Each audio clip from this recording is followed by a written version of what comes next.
this event, and we had someone in mind. And this person, Rich Mail, is here, which you're going to hear a little bit about Rich from a couple different people, and then we have a video to share. But we chose Rich really because he has such a strong social justice value. He certainly is a risk taker, which is something that when I've had great conversations with Rich, I'm always walk away and saying, I am not that much of a risk taker. I really need to be a risk taker. And so he really has, and I will let some other people describe this much better than I do, he has led a life that has really enriched not only those that are disenfranchised, but really those who have the opportunity to work and make a difference. So that ability to mentor others is so strong, and that's really a couple of, at least my reasons for wanting to make sure that we were awarded Rich this award this year. But I would actually like to invite Rebecca Gorell, followed by PJ D'Amico, to talk a little bit more about their history with Rich and why this award is so fitting for him. So Rebecca, who is our Director of Education and Leadership Development at the Community Resource Center. Welcome, Rebecca.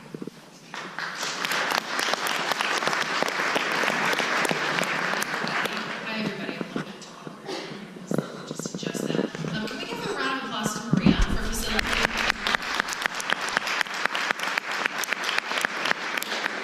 Thank you. So I first met Rich, like a few people probably in this room, as a student at the program at Regis University. It was my very first class. I've been working in the sector for a few years, and it was called Intro to Nonprofits, taught by David Henniger and Rich Mail. And I definitely think that that set the stage for a lot of learning that I've had over the course of my career. So State of the Sector is a place and opportunity for us to look critically at where we are, what we face, and look to the pressing challenges of our sector. This year, having looked at advocacy, equity, and leadership, as Maria said, it just made so much sense for us to recognize our founder, Rich Mail, with this award. We're proud to honor him, and he's contributed to, and it actually has laid the foundation for so much of what the Colorado nonprofit sector is. And you may not know how many ways that Rich Mail has affected and impacted your life, but I guarantee you that if you live in this state and in other states and indeed across the world, he has. Rich founded CRC in 1981, and his vision for a powerful statewide sector has really shaped institutions, leaders, and ideas that continue to move us forward. Rich is tenacious. Rich is a fighter. Rich is opinionated. Love it. He is willing to take risks and also willing to sacrifice, and has shown that over the years, both professionally and personally. And he does it for causes that he believes in, not for personal gain. Rich is the type of leader that uses his power and his privilege to make space for others. We honor him today because of his grassroots leadership, which is grounded in the value that those most affected must have a seat at the decision-making tables. A community organizer through and through, Rich has a pulse on the issues that matter, and perhaps most importantly, understands the urgency to address those issues and the necessity to take action, to speak up, to fight for, to disrupt, to resist, all of those things. I think overall, Rich understands people. He understands that in order to advance social justice and create grassroots social change, we need to work with people. And we need to understand what they want and what they're hoping to accomplish and what they need, and start from there. So I'm really thrilled to be a part of this presentation. I'm going to ask PJ D'Amico, Executive Director of the Buck Foundation, one of Rich's mentees, fans, former partners in business, I believe, and many other ways to come up and say a few words about him. PJ?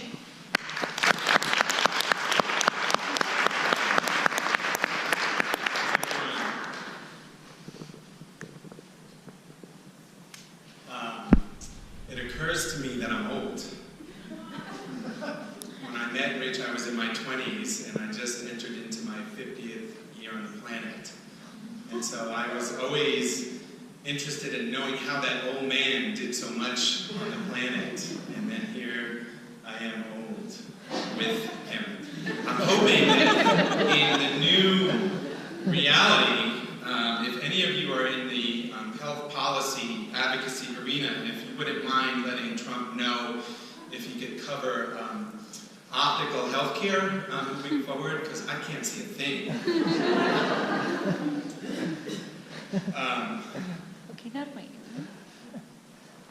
My leader intellectually is a woman named Meg Wheatley, who everyone should know. And Meg says that when one culture dies, the new culture is ushered in by just a few people not afraid to be insecure. And what I would say is that when one sector dies, the new sector must be brought in by those few people not afraid to be insecure. I'm so proud of our leaders. I want to echo Gabriel. We got into this mess because we were risk averse, and we thought that the establishment would save us, and here we are. And so to Gabriel's point, these are riskful times. These are times when risk is all we have left. And there are technicians of risk, namely folks like Rich Nail, who thrive, survive, and create entire new realities based on one simple principle: love. I have to tell you, I didn't sleep last night because there's no way I could possibly do justice to my friend and mentor in this space. And so I'm nervous. I thank Colorado for having medicinal marijuana. It was very useful.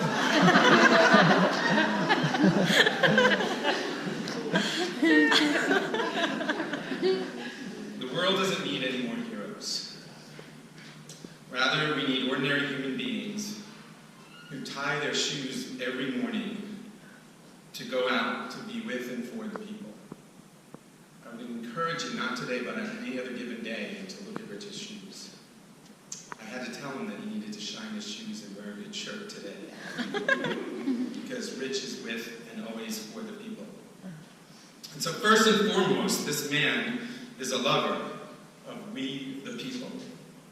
One of my friends who recently passed, Vincent Harding, said, "I am, we are, you are, citizens of a country, of a planet that does not yet exist, but which desperately needs to exist.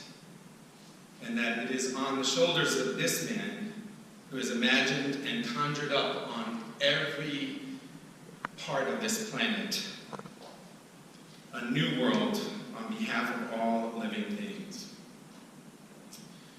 So today I was listening to this critical discussion about equity, intersectionality, trends.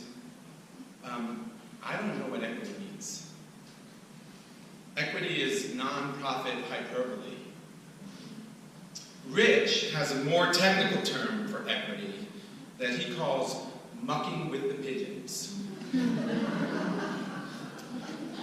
Rich has lived at the intersection of all human struggles against oppression because he sees within himself and all living beings the radical potential of love. And love, my friends, is indivisible. It cannot discriminate. To know Rich is to love Rich and is to sort of live in a whirlwind of craziness. And I want to say this, there is no Rich without Evelyn, his wife, who is sitting next to him.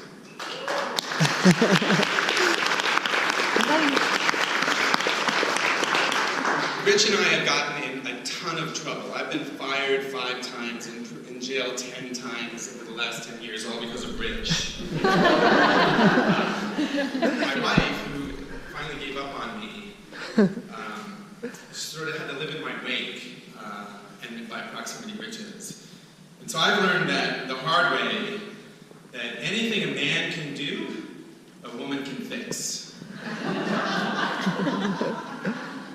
It's also been a privilege to be close to Rich's family, because I have 7-year-old daughters, and my enigmatic, crazy self has had to cope and struggle with the notion that my daughters have had to see their dad get arrested several times.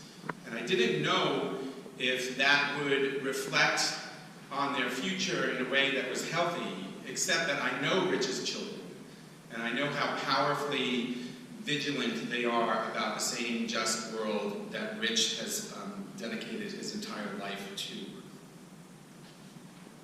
Over the past 10 years, I've been arrested at least 10 times, fired 5 easily. Last month, Rich was going to be my code red when I got arrested, but he never answers his phone. So I actually spent an additional 18 hours in jail, so thank you for that, Rich. And in every case, I would do it again because Rich, particularly, has harnessed within me the courage to have no fear, but instead to laugh, weep, and to be present to the profound beauty and the profound struggle of the human condition. He's taught me precisely what it means to have my life matter, and the strategies and tactics to do it. And that I would dare say that I'm not an anomaly, I'm one of Rich's students, one of the many thousands of people Rich has coached through his own vulnerability on how to be human and powerful at the same time. Like Rebecca, I took one of Rich's courses 20 years ago, and it has changed me forever. There is a philosophy called concurrency, which suggests that you don't have to change anything, you just have to be the change, and it has a concurrent effect on the universe. And so Rich has had a concurrent reverberation on every continent on the planet, and that transferred into what's called a cascade. And so we are on the tip of a cascade, of a quickening in our civil society. I've had the privilege of understanding what equity means through Rich's ordinary struggle with all particular struggles on the planet. I had the privilege of traveling with Rich to Guatemala, where he worked directly with Mayan women, not to tell them how to organize, but for them to learn that they already knew exactly what they were doing. And then, rather than going out, and we could have, but I was mad, by the way. I was like, all right, man, we got this done. Let's go travel the countryside. He said, no, there's a group of folks that are building wheelchairs, buying for people with disabilities, and I'd rather spend my last 2 days working with them. Rich has, this is not an exaggeration, interrupted the sale of ivory in East Africa and around the world. He's working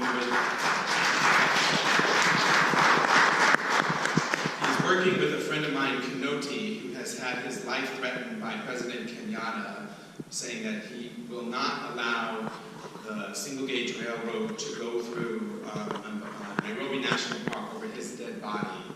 And so Rich is the man who's coaching the man that is interrupting the sale of ivory on our planet. Because, by the way, there's no way forward without elephants and all animals. Rich chained himself to buildings. He taught me how to do it, by the way. I can give you lessons.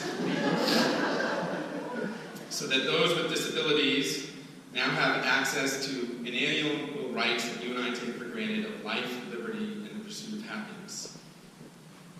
Rich and I are working right now. Tonight, my friends, when one sector dies, the new sector is brought in by a few people not afraid to be insecure. So Rich trained a few of us on nonviolent civil disobedience 3 weeks ago, and one of those men had the courage to sit outside and have his blankets taken from him by the police. And that image received 30 million views, was on the New York Times yesterday and the Wall Street Journal. And so what I would say there is that Rich is always the person who's prepared to invite people to experience power that they never knew that they had. On the streets, there's a whole community of queer folk who are not being given safe places because of their sexual choices, and Rich is coaching me particularly and others on how to create safe places for queer folks, the most marginalized of our society.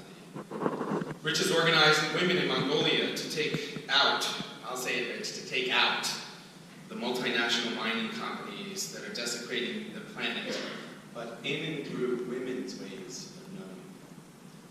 Rich is a giant slayer, an absolute giant slayer, who works with paternalistic institutions, including sometimes foundations, universities, and dare I say the government, to hold a mirror up to their sometimes oppressive practices, and then to get them to change by any means necessary. All, incidentally, through the act of love. Rich has taught me personally that we don't have enough time on this planet to have enemies. It's been said before, but we can list institutions that are now the bedrock of the sector.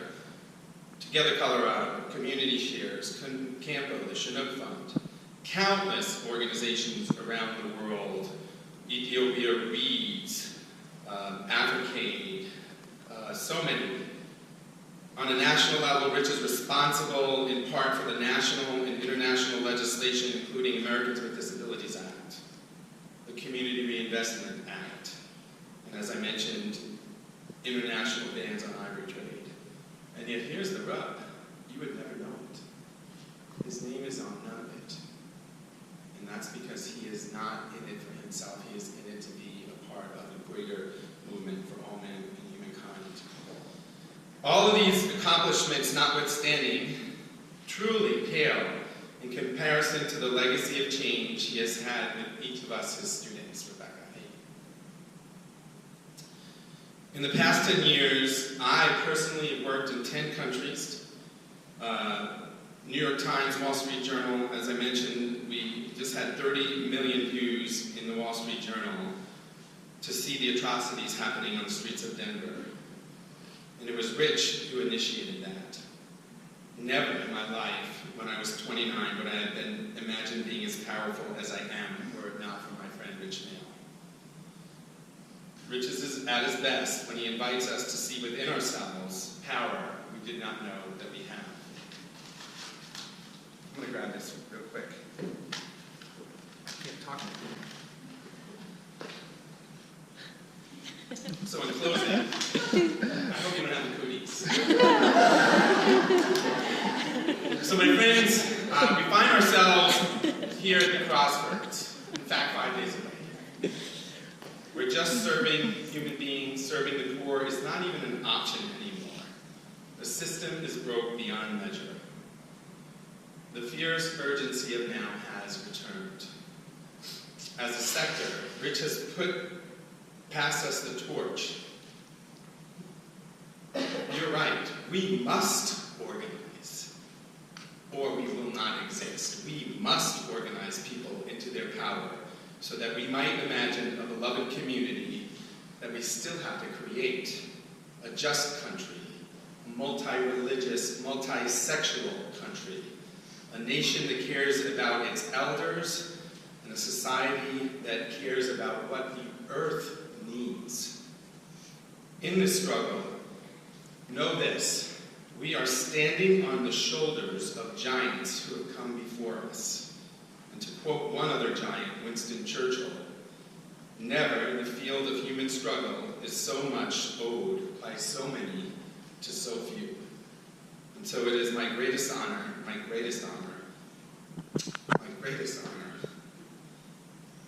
to give you one of the small but mighty giants among us, Colorado's native son and my dearest brother, Rich Mail.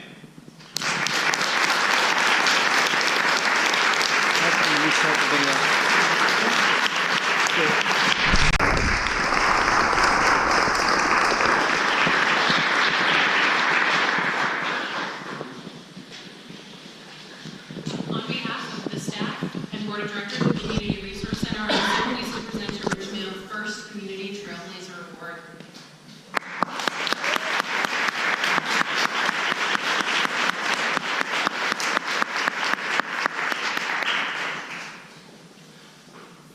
Thanks for allowing so much people. You know, I really can't take credit for a lot of what PJ says, even though I played a part.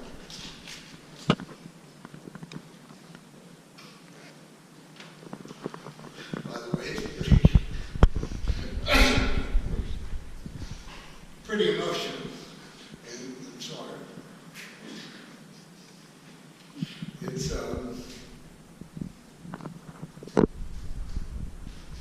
It's really a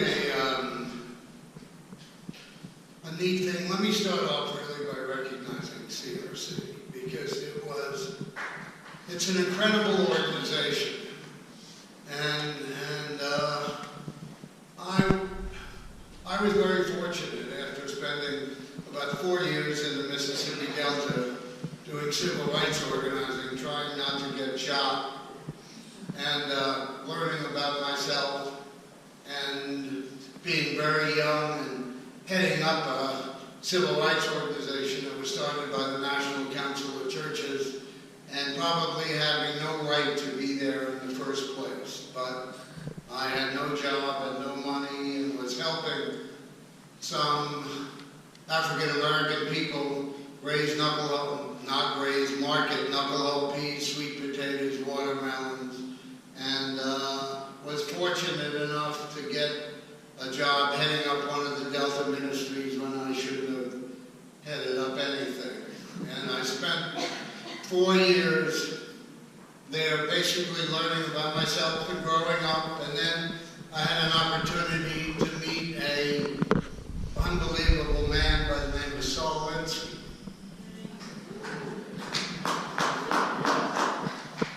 And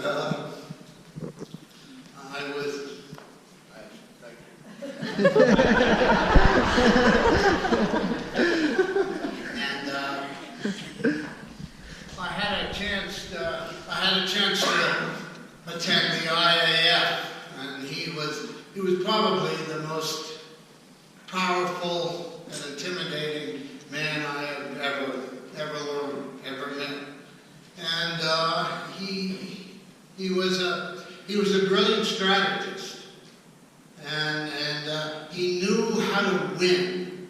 He knew not just how to play the game, but how to win. And I can remember one of the things which was written up in one of his books called Rules for Radicals was the first, pardon my language, shit in the United States. When, you remember Mayor Daley? Some of you folks that have been around a while would remember Mayor Daley. Unbelievably powerful person, and we wanted to get jobs for African Americans, and Mayor Daley wanted to go through his system to hire people, which was not basically African Americans.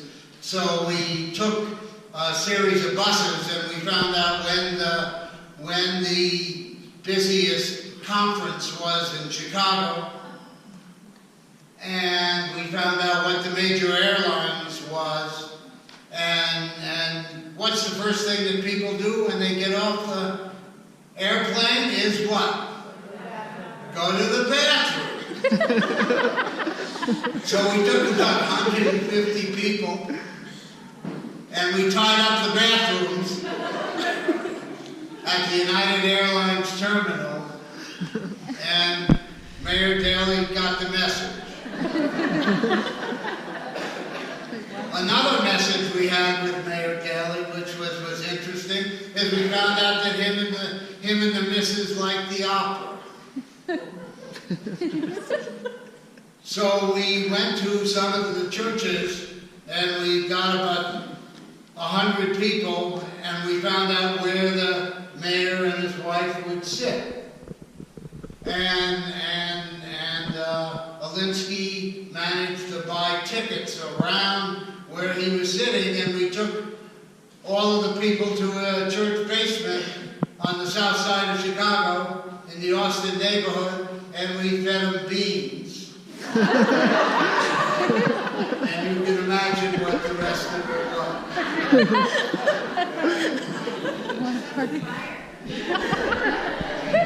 Yeah, you said, yeah, it was a lot of fire. So the point there was how do you begin to get people to have a voice? How do you begin to get people to win? How do you get people to come together to be the best that they can in an environment and the cards that are stacked against them.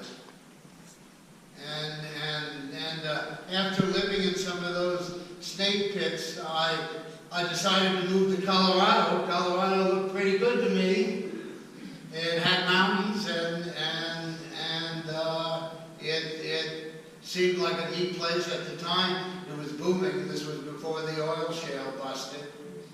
And I had a wonderful opportunity to be one of the first consultants with Sam Gary in the Piton Foundation.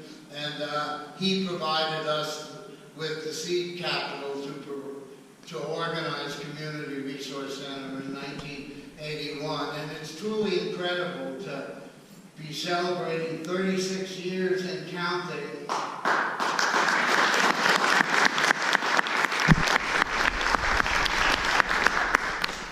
And to be able to play a significant role in terms of helping to establish the nonprofit infrastructure in Colorado and to help play a role in organizing Community Resource Center, Community Shares, which was the first alternative to United Way, which was founded in Denver by 3 ministers, a rabbi, and a priest, I believe, 100 and however many years ago, helping to organize Rural Philanthropy Days, the Colorado Grassroots Leadership Training Program, the Colorado Grants Guide, and almost all of those things have been around for 25 and 30 years, and it's really to the thankfulness and the skill and the confidence that we had with some of the directors, and Steve Graham, who followed me, was unfortunately passed away, but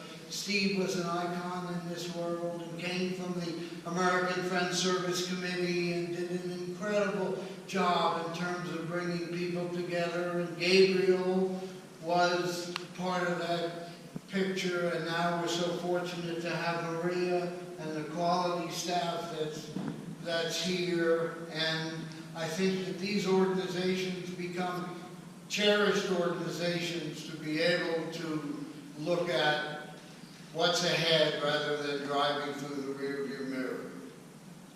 I think, as PJ said, I think we're in some interesting times over the next 2 to 4 years, and to say the least. And part of it's our fault, and we need to look at ourselves, but part of it is not ruminate about how things didn't work out, but how we need to come together. And part of it's advocacy, but part of it's taking advocacy one step further to not only advocate on an individual basis to individual people, but to mobilize and organize and galvanize our communities to be able to bring change, because some of the systems are going to be very vulnerable, even though the president probably won't be dealing with marriage equality, but will be dealing with 20 million people who for the first time in their lives have health care. Immigration, which partly looks at some of the raw racism that we still have in our society, and how do we work with the immigrant community. PJ and I have been intimately involved in the homeless community, and you look at it, freaks me out. There's 5,000 homeless in Denver alone. The governor said as much as 10,000 people. And last week, you imagine, you knew what the temperatures were in Denver last week. They were down to 0. And there were probably 1,000 people on the street. And the mayor talks about we have shelters for everybody. We don't have shelters for everybody. And even if we do have shelters for everybody, shelters are not right for everybody. And to think we live in the wealthiest country in the world, the most privileged country in the world, and I hate to think how many people are 1, 2, 3 paychecks away from also being close to on the street. And what's the role that we need to play? And how do we look at so that if you're homeless in this community, and unfortunately other communities around the country, you're a criminal by the mere fact that you're homeless. And it needs to change. And every single social movement in the United States, and I want you to hear that, every single social movement in the United States has come about because of nonprofits. Nonprofits. Every movement around workers' rights, women's rights, environmental justice. The ADA, by the way, CRC also has played a critical role in the ADA, which is the only piece of legislation in the world that guarantees rights of persons with disabilities. And you know what it did? It started off with 6 people who were severely disabled on the west side of the city, where in the middle of the night in 1977, 78, there's a wonderful minister, unfortunately passed away, a Presbyterian minister by the name of Wade Blank. And Wade was one of the leaders in Kent State. When Kent State blew up, moved out here, couldn't find a job. And he worked as an orderly at a nursing home near Mile High Stadium. And I had an opportunity to meet Wade when I moved here. And some of us in the middle of the night, when Wade found all of these young people vegetating in the nursing home, being drugged up and spending 18 hours a day in front of a television with a useless, valueless life, it wasn't really kidnapping, but we took them in the middle of the night out of the nursing home, and they formed an incredible nonprofit called the Atlantis Community. And the Atlantis Community is still there, and the Atlantis Community was the seeds of the national organization called ADAPT, which was the power organization that helped pass the ADA. And CRC spent 12 years mobilizing people. Yes, some of it was getting arrested, being activists, being very, very visible to get our voice heard and to get notified, and we couldn't get any of the mainstream disability organizations on board at the time, until we managed to get Senator Kennedy and Senator Harkin to sign on with the legislation, and then all of a sudden things took off. And so CRC has not only played a role in the local community, but has played a role nationally to make that incredible piece of legislation. And there are so many people here that have been part of making it possible for me to be me. And even though PJ was kind and maybe a little bit too Judeo-Christian in terms of giving me much too much credit about what I was doing, it is the role of the Community Resource Center, and the role of the community is to organize a community. And many of you in this room, BB Kleinman over here, David Henninger, who unfortunately is not here. He's not feeling well. David Geese, who's in the room. Eric Hozempa, who's here. There's so many people that have made it possible for me to be me.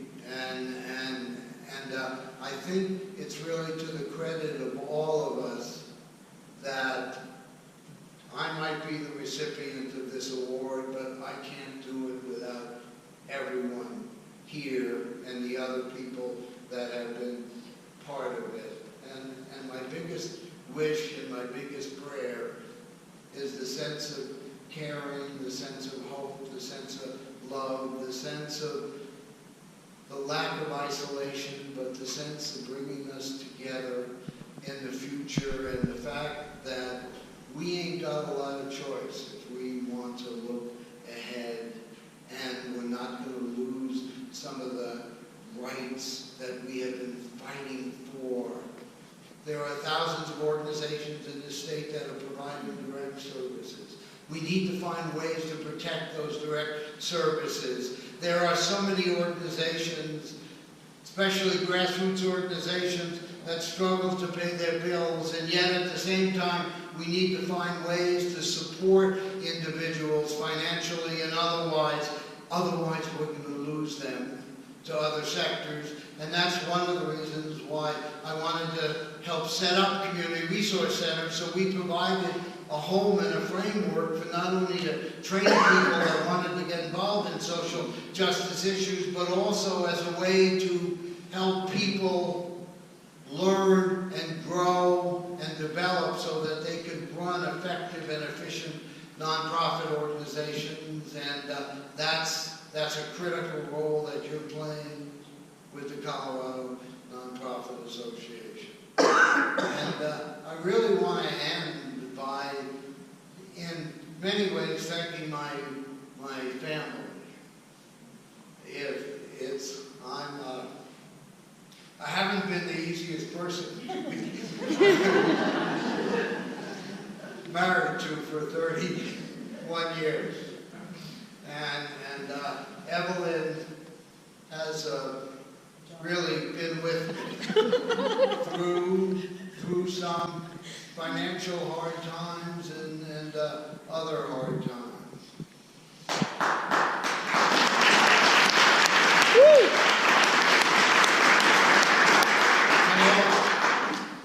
I also want to thank my kids who will really be my legacy, to have Abraham and Daniel, Sarah, Julia Dell be part of my life, to have Reed work with me to help me. And to all of you, thank you so